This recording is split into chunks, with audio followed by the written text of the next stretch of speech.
From Wish TV and the All Indiana Podcast Network, this is the Business, Equity, and Opportunities Podcast with Scott Sander. Welcome to the Business, Equity, and Opportunities Podcast. I'm Scott Sander. On this episode, we preview the upcoming Shape Your Future Summit. A new memorial honors a local legend. A conference for the independent podcaster. And remember the Alamo Drafthouse is coming to town. Every business is unique and has a target audience. If you own or manage a business, Circulus Digital Media can help you connect and grow your customer base with turnkey digital solutions that are nimble, offering best-in-class results, service, and support to reach a bigger customer base, allowing you to pinpoint a specific audience down to the smallest details. Get outside the city, the state, span the globe. Put Circulus Digital Media to work for you. Get started now at circulusdigital.com. That's circulusdigital.com. The holidays are all about sharing with family. Meals, couches, stories, Grandma's secret pecan pie recipe. And now you can also share a cart with Instacart Family Carts. Everyone can add what they want to one group cart from wherever they are. So you don't have to go from room to room to find out who wants cranberry sauce, or whether you should get mini marshmallows for the yams, or collecting votes for sugar cookies versus shortbread. Just share a cart, and then share the meals and the moments. Download the Instacart app and get delivery in as fast as 30 minutes. Plus, enjoy free delivery on your first 3 orders. Service fees and terms apply. It is time on Business, Equity, and Opportunities to talk accessing capital. Indy Hub is an organization that aims to engage, empower, and embrace 20 to 30-somethings of all backgrounds and lifestyles who live and work in our area. To that end, Indy Hub is hosting a Shape Your Future Summit. It's Tuesday, November 14th, all day at 16 Tech. We talked to Al Carroll, president of the Indy Hub Board of Directors. This is Business, Equity, and Opportunities. Access to capital. Yeah, my name is Al Carroll. I am the president and CEO of Indy Hub.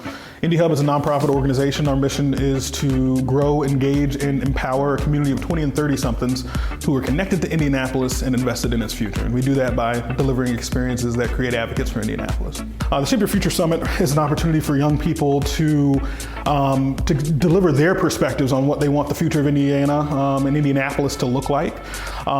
This is an effort that's been going on in our world for a couple of years, and we're really proud to collaborate with our friends at CICP for this effort that's really extended to a statewide initiative, even broader than where we typically focus.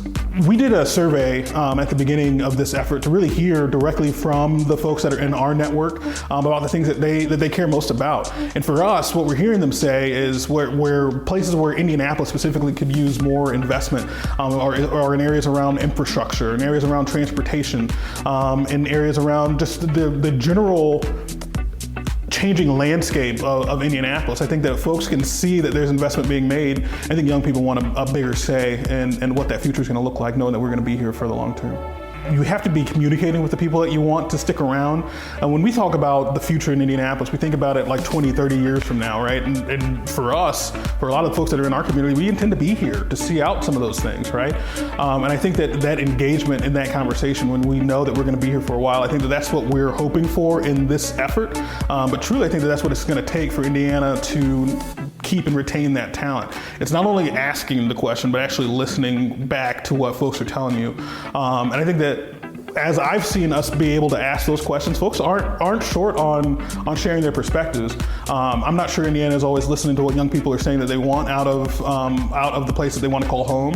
But I think that my intention is to make sure that young people know that they don't have to put up with that for long.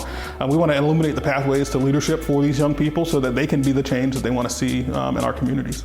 As someone that's come out of university recruiting, I also know that there's a vast international community that exists on these university campuses. We have people that are coming in from all over the world to go to these places, to innovate here, to learn here, and I don't know that we're doing enough to embrace those young people either. But I think that from a global economy standpoint, I think the opportunity that exists in Indiana is clear to me. But I do think that the focus, for me, truly my focus is much more local than the global impact I think that you're asking for, right? I think that for me, what I wanted to do is, or what I want to acknowledge is our ability to embrace the people who are here. Diversity is a fact. what I think is that inclusion is a choice, and it's a choice that we continue to make every day in Indy Hub.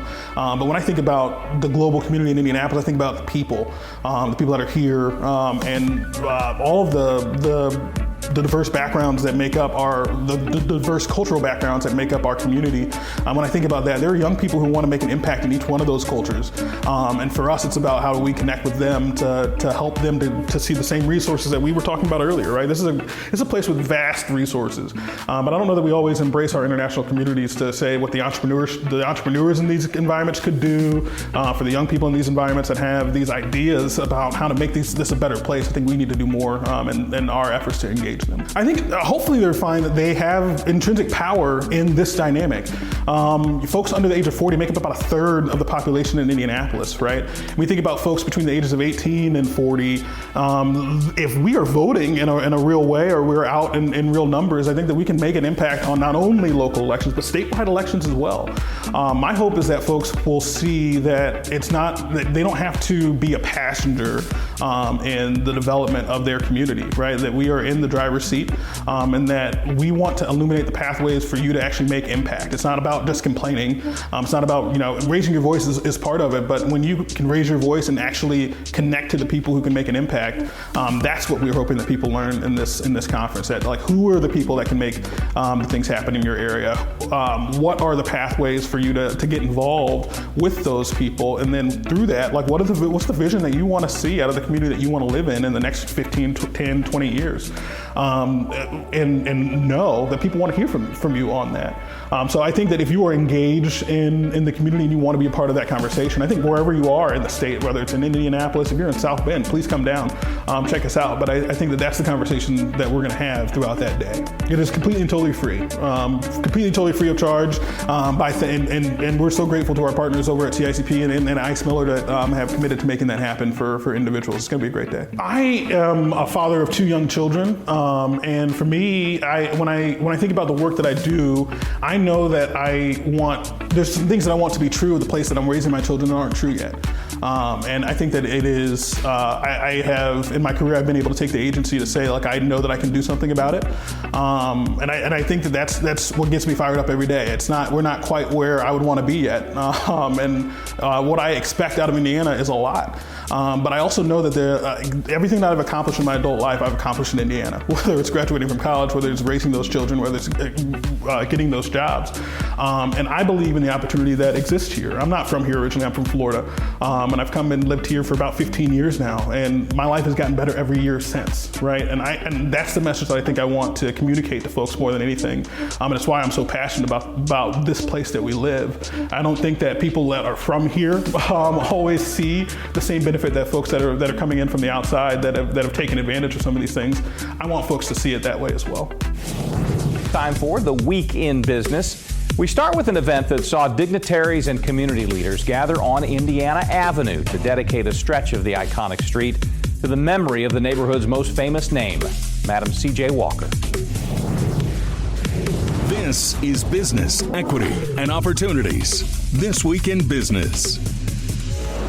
First of all, we believe that because the Walker is the pinnacle of the avenue, there really is no Indiana Avenue at this point without the Madam Walker Legacy Center. It is the only entity that is still around in its original form and doing its original function from its heydays 96 years ago.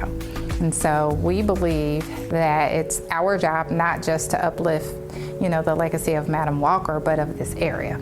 About a year ago, the Madam Walker Legacy Center Board, led by Vop Osley, City County Councilor Vop Osley, who also is a Madam Walker Board member, they came together and they voted yes to do this. And so we've been working very closely with the city over the last year, as well as our partners. It's something that I was, really wanting to make sure that the community really understood as a whole, that this wasn't just the Walker in the city, but it was our neighbors. We had to have all of our neighbors down Indiana Avenue sign off on this. And we were so happy that they did. And so we've been taking time to get all of that done.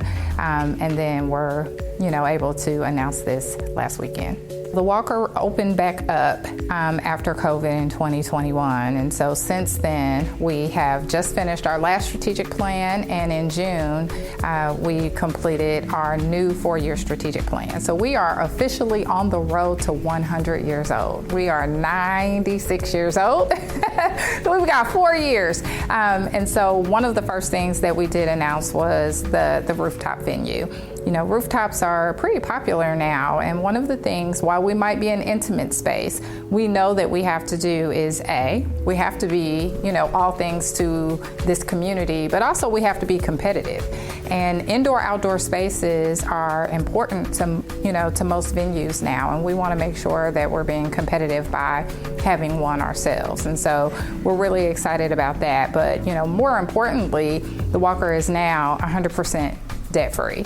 And so one of the last pieces of the last strategic plan was for us to unload the investment management properties that we had along the avenue.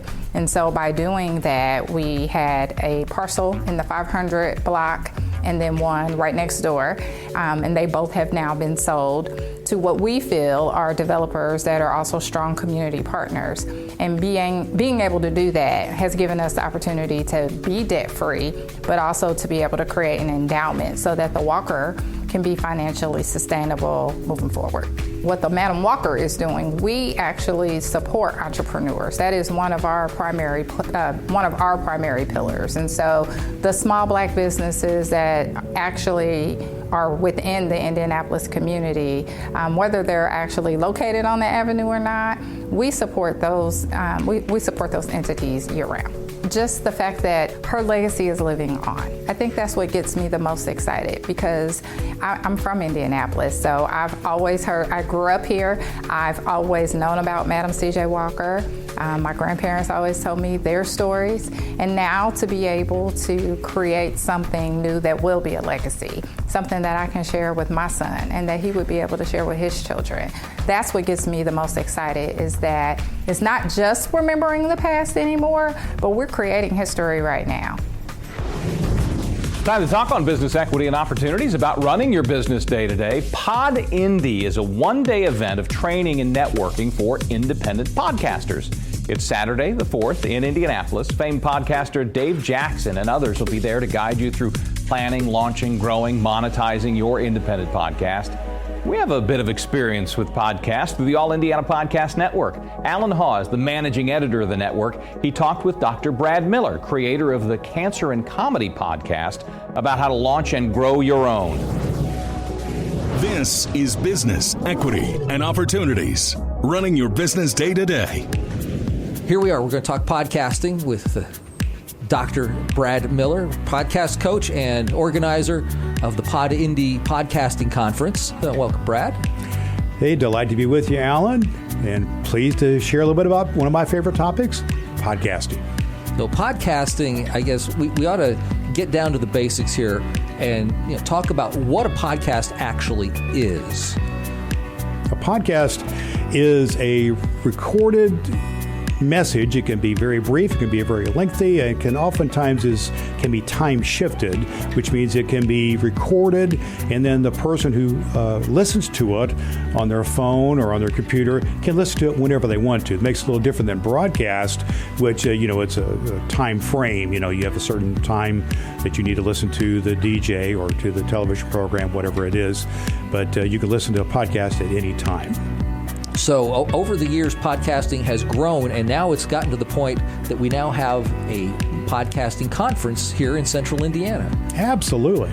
PodINDY.com is coming to Indianapolis on November 4th, 2023 in Whiteland, Indiana. It's going to be held, the venue's going to be at the Heaven Earth Church at 309 East Main Street. That's right across from the Whiteland Community High School.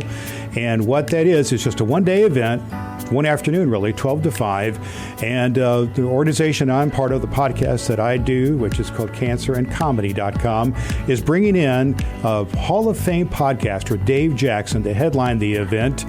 And we're just going to focus in on how independent podcasters can plan, launch, grow, and monetize their independent podcast. And we've got some local legends, including one Alan Hall from the All Indiana Podcast Network is going to be there. And it's, as far as I know, Alan, maybe you can help date me here. It's the first live podcasting event in Indy, maybe ever, but at least for a long time. First one that I know of. Yeah. And so now podcasting for you has grown to the point where you want to organize an event for other podcasters, such as PodINDY. So who are you hoping to reach with PodINDY? I want to reach people who are the independent podcasters. That is the people who have an idea, a passion, and they want to get the word out there. I mean, maybe it's your passion about your niche hobby, or it could be your passion about the business that you have and to tell the world about what it is that you do and how you can help them, through what you do. Oh, yeah. There's people who are business consultants and coaches and things like that. There are also people who do things like knitting, and do things like sales for trinkets and things like this, building model boats. I've heard of all kinds of podcasts where people can talk about whatever their passion is. They're able to talk about it and get it out there. And but not everybody is always well-versed in kind of the how-to do it. And that's why we've created PodINDY.com to help those people who are listening to our voices here today think, I just need a little push here, a little opportunity to give a little bit of training to get me going. And if you come to PodINDY.com, we're going to help you do just that, to get your podcast out of your head, into the microphone, and out to the world. So if somebody goes to PodINDY with an idea that they want to bring into the world and just maybe need somebody to help hold your hand as you go through the process, what are they going to get at PodINDY? What they're going to get at PodINDY is Dave Jackson is a Hall of Fame podcaster. He is our key leader through the whole day. His book is called Profit from Your Podcast. So he teaches the whole process of how to plan, launch, grow, and monetize your podcast. So those 4 pillars will be a great part of what we're doing, and that'll be interspersed with some of the other elements of a podcast. So if somebody is still thinking about maybe wanting to do this but needs just that little extra kick over the line, what can you tell them to Well, here's a couple of cool things. First of all, if you go through the All Indiana Access, and we can offer you a 15% discount if you just put in Wish TV there. That'll give you a 15% discount on the $27 tickets. Also, at this event, we're giving away a couple of books. Dave Jackson has a book called Profit from Your Podcast. He's going to sign a couple of copies. That'll be a giveaway. And one of the cool giveaways we're going to have is a complete podcast studio that's going to be made available by one of our sponsors, is the Focusrite folks. And they are providing a studio which includes a mixer, headphones, and a cool mic. That'll get you started right there. So there's a few things that could be helpful to be incentive to you. All right. Well, hope everybody comes out to PodINDY and also the Clean Comedy Cancer Benefit event that's going on November 4th in Whiteland. It's all at Whiteland, Indiana, Heaven Earth Church, 309 East Main Street, right across the street from the Whiteland Community High School. Let's focus on an industry. Last week, the focus was on Lafayette Square Mall neighborhood and the plans from Soho's Capital to revitalize the area. The announcement of a new theater is a big step toward that goal. Alamo Drafthouse Cinema plans to go in across the street from the mall. We talked to the founder of the chain, Tim League, about coming to the Midwest. This is Business, Equity, and Opportunities. Industry Focus.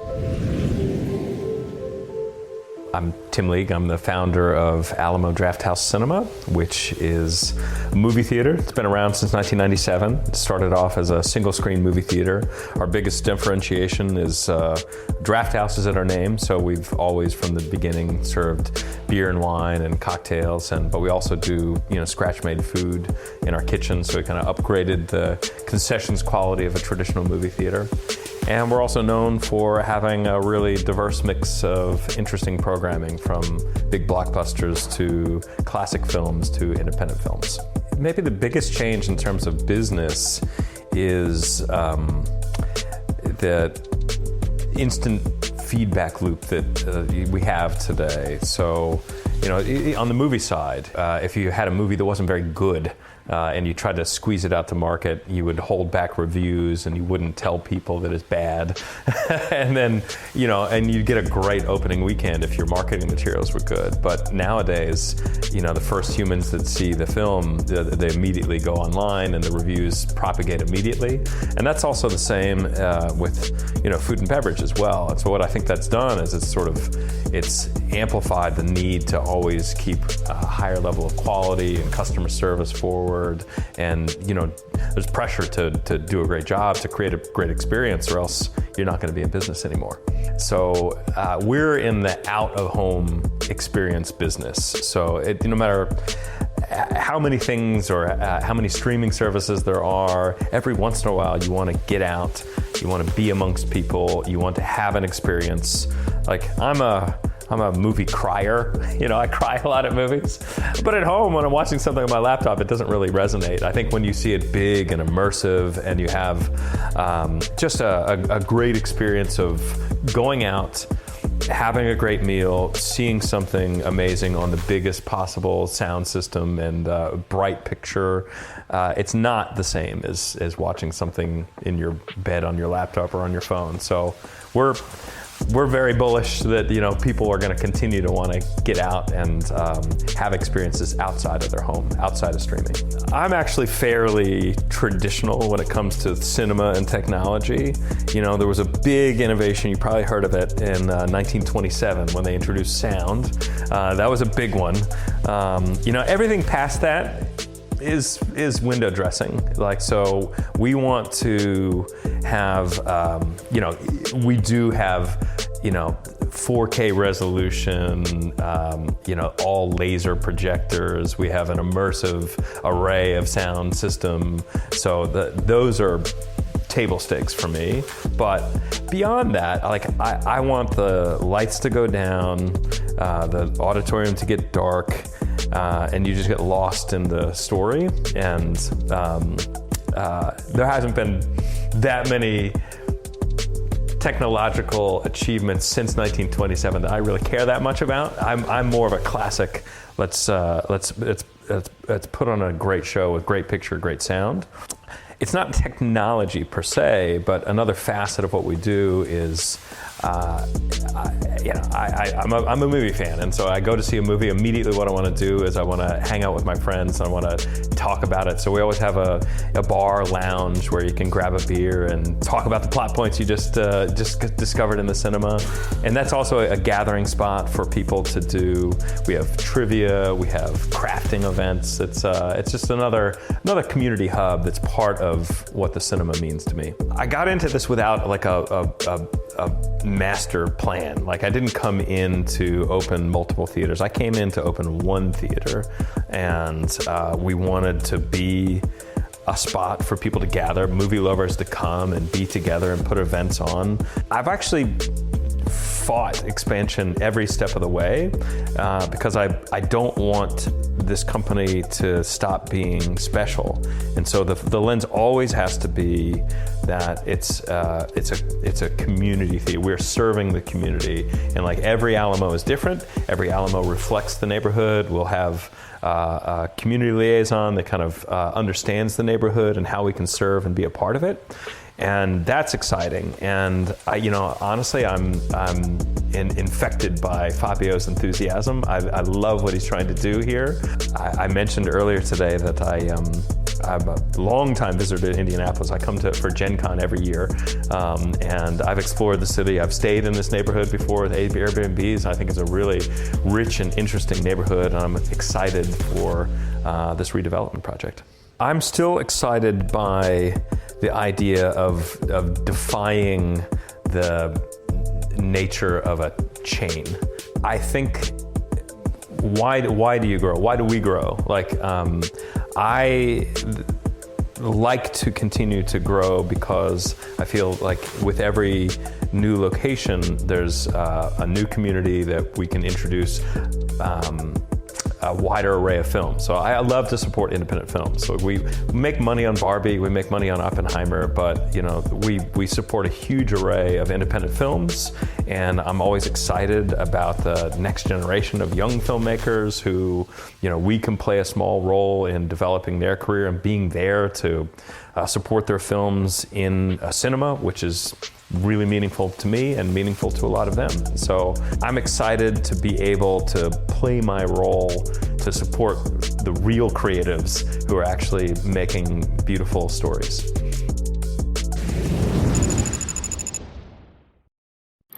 Our thanks again to all the contributors who joined us for this episode of the Business Equity and Opportunities podcast. We hope you found it enlightening, useful, and inspiring. You'll find more information about the show on our website, BEOshow.com. You can watch Business Equity and Opportunities Sunday mornings at 10 on Wish TV or live stream it through wishtv.com. Each week we provide 7 full segments with topics ranging from how to get started and how to access capital to the day-to-day running of your business and questions about accounting and bookkeeping. We feature business news and trends and always share a success story from one of our contributors. Join us next time for more insights into the world of small business. Be sure to sign up for our Business Equity and Opportunities newsletter to get even more valuable, up-to-date information. And if you have any questions or you'd like to be part of our show, please email us. The address is beo@wishtv.com. We'd love to hear from you. I'm Scott Sander. Thanks for listening.